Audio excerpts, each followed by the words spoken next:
Hi, everybody. Welcome. This is our LinkedIn Live with Shero Commerce. We are your e-commerce experts. I'm Beth Shero. I'm the CEO and co-founder of Shero Commerce.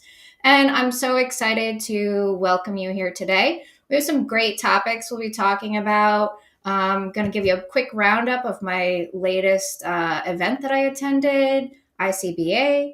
We'll also be talking about platform analysis, niche markets, maybe some challenges, pain points that we've tackled to help certain customers sell products online. And then a big wrap up with BigCommerce updates that will be coming. And I'll be welcomed by Chris Roach, one of our solution architects. Before he hops on, though, I'm going to dive into the last event that I went to, ICBA.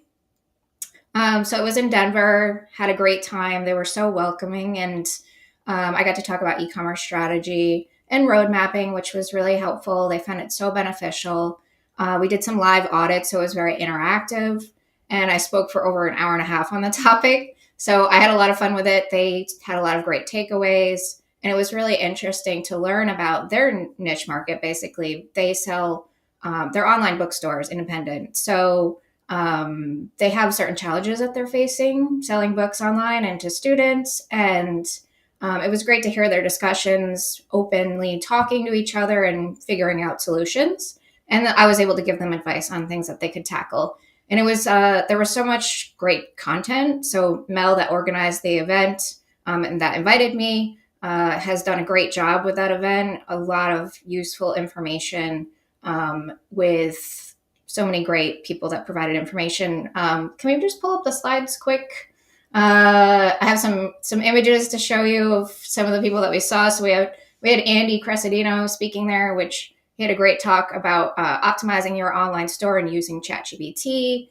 And then we also were able to meet with Feedonomics. They had a couple of people that we know there in Denver, so we had a little fun as well, not just all work, but a little bit of play as well. So yeah, it was a great time, and I'm continuing to talk to some of the customers there to see how we can support them on their journey and help them be successful online. So that's kind of the quick wrap up on that. More to come on the next adventures that we'll be on, going to Shop Talk next month, etc. But I want to dive into the topic of platform analysis. So I'm going to ask Chris Roach from our team to join. He's done a lot of these throughout the years, and I'd love for him to introduce himself. Welcome, Chris Roach. How are you doing today? I'm doing well, Beth. Thank you for having me on. An introduction to myself. Again, Chris Roach. I'm located in Savannah, Georgia. I am the Director of Solutions Architect here at Shero. I've been at Shero for going on 3 or 4 years now, so it's been a while. I have been in e-commerce, though, for over 20 years. I started off as a developer, and then I've kind of worked my way up and done a little bit more into this, assisting with our clients, helping people with solutions, utilizing my experience over the years. I really do enjoy this. Yeah, you have so much knowledge from the years of experience, but you also were a developer, right? So Right. it's nice to see the transition that you've made to understanding technically what needs to be achieved, but also understanding the business goals and creating solutions for our customers. Awesome. Yes. So, platform analysis, I feel like this is such a hot topic right now. For whatever reason, everybody's kind of, or a lot of customers are asking, what do they do now? So many platforms exist. They're facing challenges. They're trying to cut costs, etc. So I thought it'd be useful for us to talk about how we go through that process for our customers. And you've done a couple of these. Before we kind of answer that question, I know it's a loaded one, by the way. Can we just pull up the slide just to show kind of the magic quadrant things? So like, you see these magic quadrants and it's like quite overwhelming if you look at it, right? Like what's best for your business? Where do you get started? Who should own the project? What's your budget? I mean, there's so many questions to consider as you're replatforming. But Chris, let's dive in. What's your thought process on this? Where do you start? What are the steps we usually take? Yeah, so it's a great question. And I think the first thing is, really is to kind of consider those goals. That is our first bullet point. And it also kind of drives the success of the project as well, too. Making sure to kind of understand, that clear objectives are established. That's primarily my number one goal. We have a conversation with the client. We want to understand what they want out of a new platform or, what they want out of their current platform. Can it be done? Trying to determine, if there are blockers, if there's anything stopping them from moving as well too, because we don't always just want to move just to move. We want to make sure that a move is a strategic choice as well too. So there are objectives that again you want to align on for those on both the technology stack, but then also there's some business objectives as well too, and business strategies. Maybe you're looking into moving into marketing more, and some platforms may kind of fit that need a little bit better. Maybe you're looking to kind of build up, move into the international marketplace too. So, just trying to kind of understand all of those differences is very helpful and kind of determining, which platform, which area, how we kind of want to move and migrate a person. And then the last thing I would kind of talk about too is scalability. Anytime somebody comes to us, we want to make sure that we're trying to expand their business. We're trying to help them grow. So we want to also make sure that a platform that we choose can, scale easily, can move up and fit their needs. Yeah. Yeah. I know like on paper it looks or sounds so simple, but there are a lot of factors to consider. And, we tend to like try to get as granular as possible to help with that information. And so that, say that the marketing team is like starting this initiative and they need to get buy in from IT or whoever it might be, they have the information they need to communicate that across the organization. I feel like that's been a big thing that's come up a lot of like, how do they use that information to make decisions and how do they get buy-in as well, right? Like, is it checking the boxes for everyone in the organization? Those sort of things. I feel like have come up quite a bit. Like, how do you feel about tackling those challenges? Do you think it's easier with IT, marketing, or decision makers? Like, I know it's kind of a mix of people usually we're talking to, but I feel like they all want something different, I guess. Like, so like tackling that challenge of communicating and addressing everyone's needs so they feel heard and that the platform chosen or whatever we're doing on the existing platform to optimize it meets their goals, right? Like that can be challenging to check all those boxes for everyone, right? For sure. I mean, we get a lot of different types of clients. Sometimes we'll have a smaller client where we only have one decision maker. And then other times we'll move up more into an enterprise client where you see a lot of different departments and you're trying to kind of meet those needs, on a much bigger scale. But overall, I think our approach always kind of still stays the same. We want to make sure we're talking to the right people. We want to Yep. make sure, that what we're going to present is going to, again, meet their goals. And, we just want to kind of get in a room, talk with everyone and work through it. I think we have a lot of experience working in the e-commerce industry, so we want to just kind of rely on that as best we can.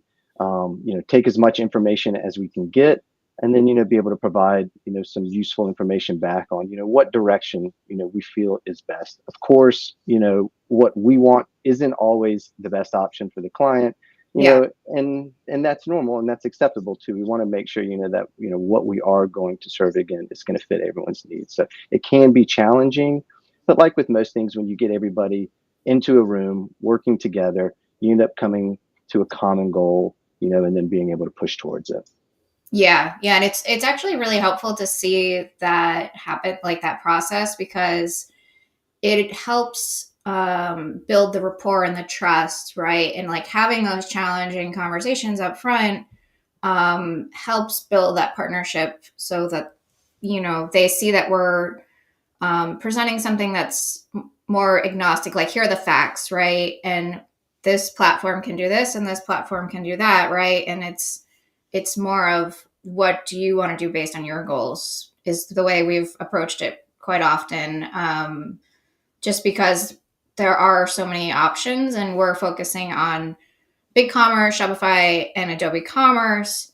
And most major platforms have some similarities, right? Like that's the way tech is. But Awesome. So we want to dig into some niche scenarios of industries and challenges. So I just kind of threw this up here. Like obviously there's some other ones, and but like just thinking about like hazardous material, CBD, cannabis, vape, pharmaceuticals, guns and ammunition.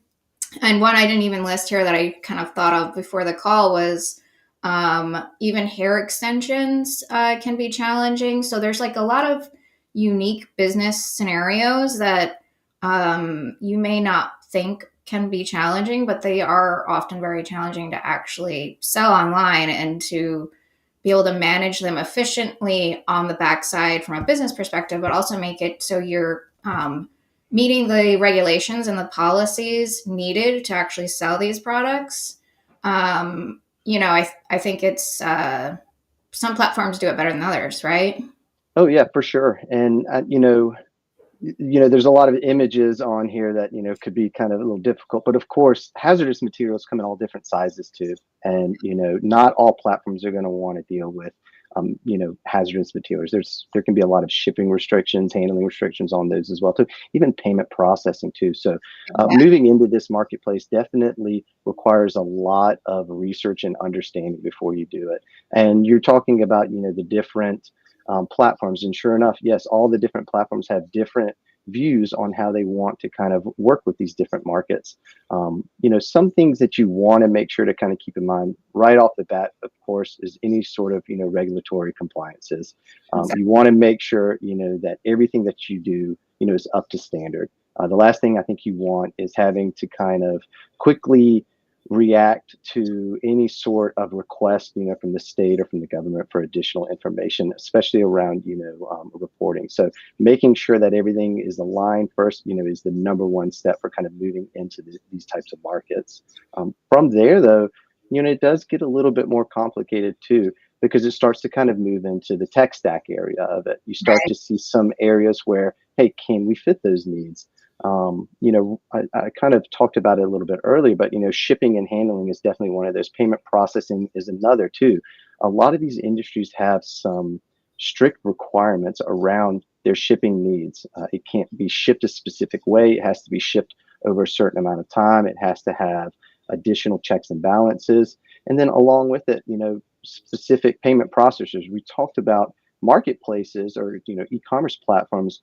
Some work better in certain industries.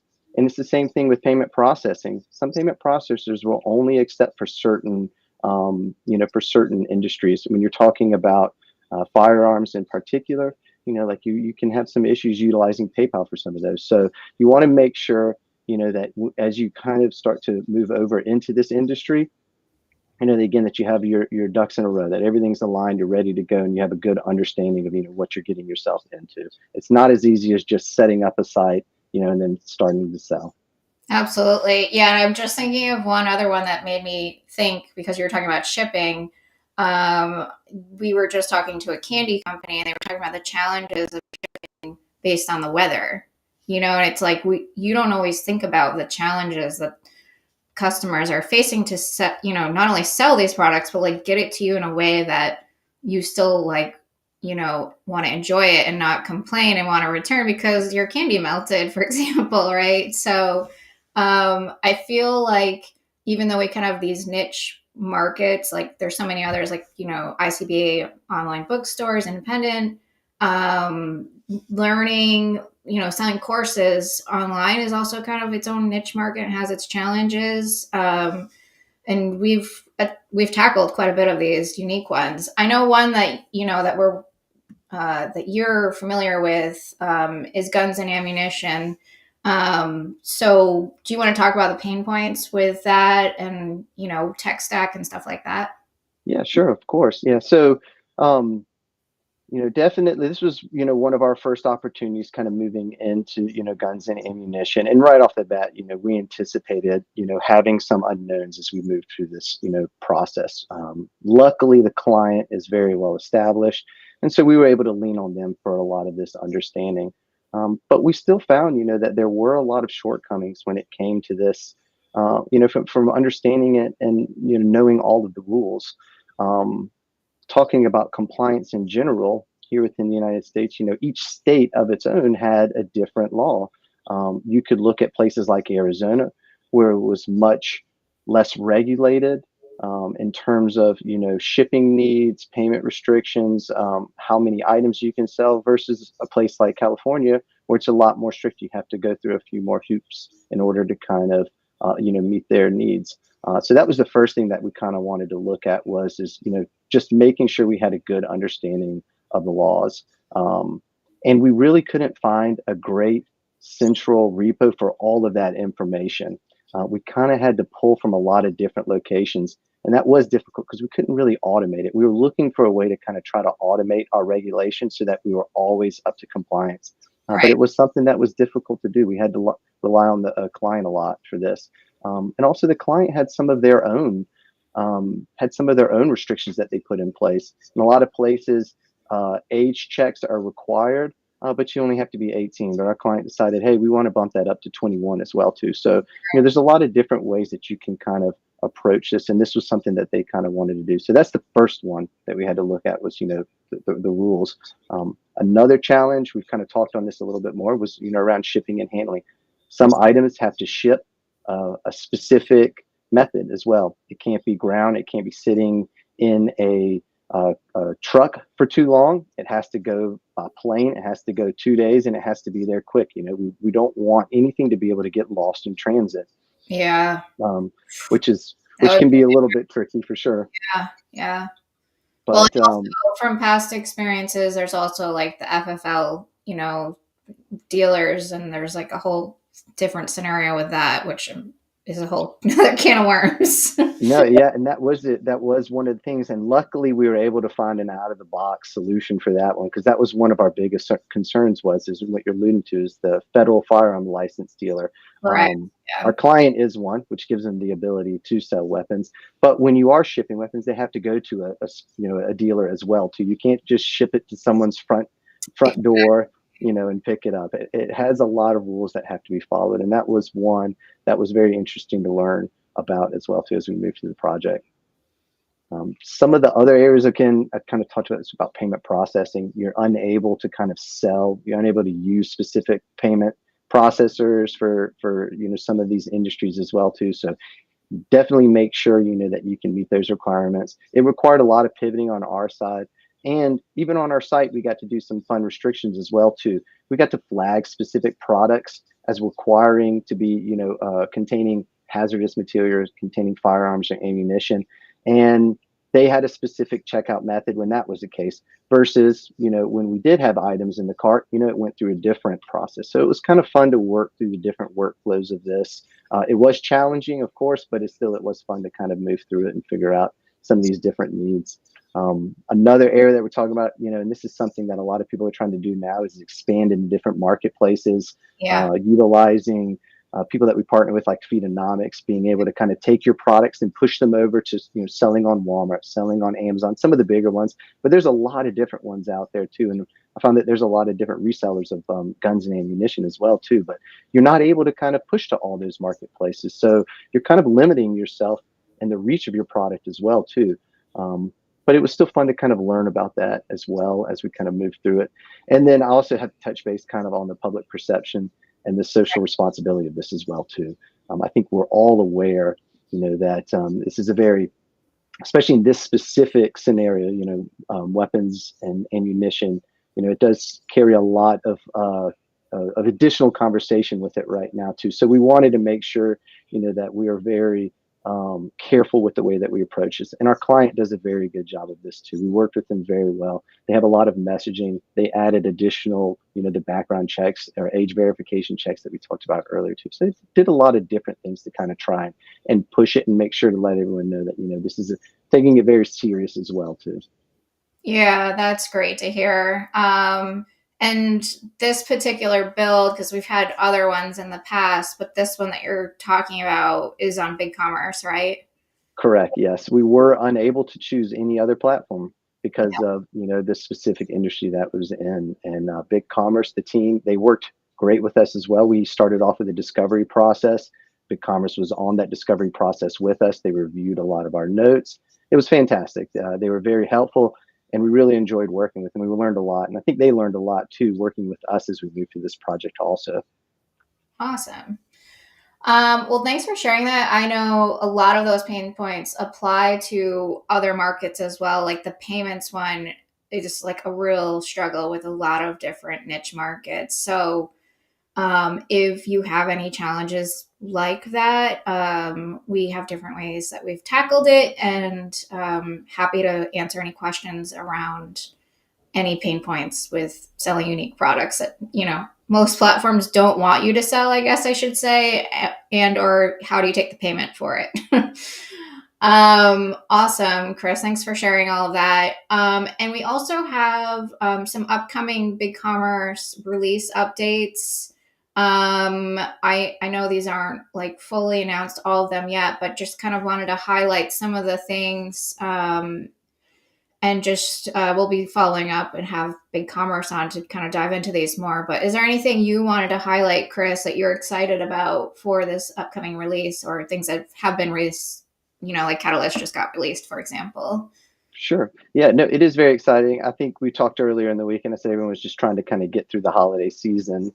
So we haven't had a whole lot of movement on new releases and such, but quarter 1 does bring that opportunity to kind of release a lot more onto the platform. There's a town hall coming up on Thursday, February 29th. It's at 10 o'clock Central Time. There's a sign up, and I'm sure we can kind of include that in some notes for this presentation if anyone's interested in learning about it. But yes, here's a couple of things that they plan on discussing in that town hall. The first one is Catalyst. It's kind of already been released right now a little bit, but we're going to start featuring it a lot more. It's a very helpful tool that has been added on to BigCommerce. It gives a lot of different toolkits and opportunity for smaller clients to kind of be able to spin up a website. It comes, again, like I was talking with these kits, it comes with some pre-built kits that you can utilize for building out your pages. Also, they come with the ability to be able to customize easy as well too. So you can kind of brand these pre-built widgets, add in, pull in content to it, and kind of utilize the Catalyst in order to be able to build your website, get it up quicker as well too. With GraphQL, it operates with GraphQL. That's the API that BigCommerce utilizes. It's a very streamlined API. It allows for you to pull information, just the information you want, instead of having to kind of ping for all of the information. So it's very fast, and that's how it operates. And then also it utilizes Next.js and React, which are two of the more frequent or two of the more recent frameworks that have been released that are gaining, have a lot of popularity. And so, what you're seeing with this is you're just kind of seeing, BigCommerce continue to move, towards the future, utilizing new frameworks, new tools, new technology out there, and just kind of trying to stay up to date. So I'm very excited for that one. I'm interested in learning more about it and how we can start to kind of incorporate it into our development work cycle. Yeah. Along with Yeah, I just would add, I'm excited for this as well, because in the past we've had to use tools like Shogun and stuff, and I think this will just make it so much easier to manage the content and make it faster, So, I mean, it's a win-win for everybody, right? For sure. I mean, that's the thing. We're always stuck with trying to kind of incorporate outside integrations into our e-commerce platforms. And, we'll make it work. We always make it work. But when it does come built in with the platform, if it is native, if it was designed to work with a specific platform, it always makes, the integration a lot easier. So it reduces risk, it reduces total cost. It checks all the boxes for things that we're looking for as we move through those specific builds. Awesome. Yeah. So if you have any questions about anything that we've talked about, please feel free to email, send messages on social media, and we'd be happy to answer any questions that you might have. Chris, thank you so much. You have so much knowledge. It's hard to fit it into 20 minutes, but I think we did a good job. Well, thank you for having me. Yeah, I could continue to talk about this. I'm always looking forward to it. I love helping people, with their solutions. So like you said, with any questions, please do reach out, and I'd be happy to kind of help, guide you and provide some of that expertise as well. Awesome. Well, thanks again. Any final remarks before we wrap up? No, like I said, I think just, make sure you join the BigCommerce Town Hall on February 29th, learn about the platform. I think there's going to be a lot of exciting things coming up, and we're excited to hear about them as well. Awesome. Well, thank you so much for joining, Chris. And we have our next LinkedIn Live in 2 weeks, so stay tuned to then. And I'm Beth Shero. Always be learning.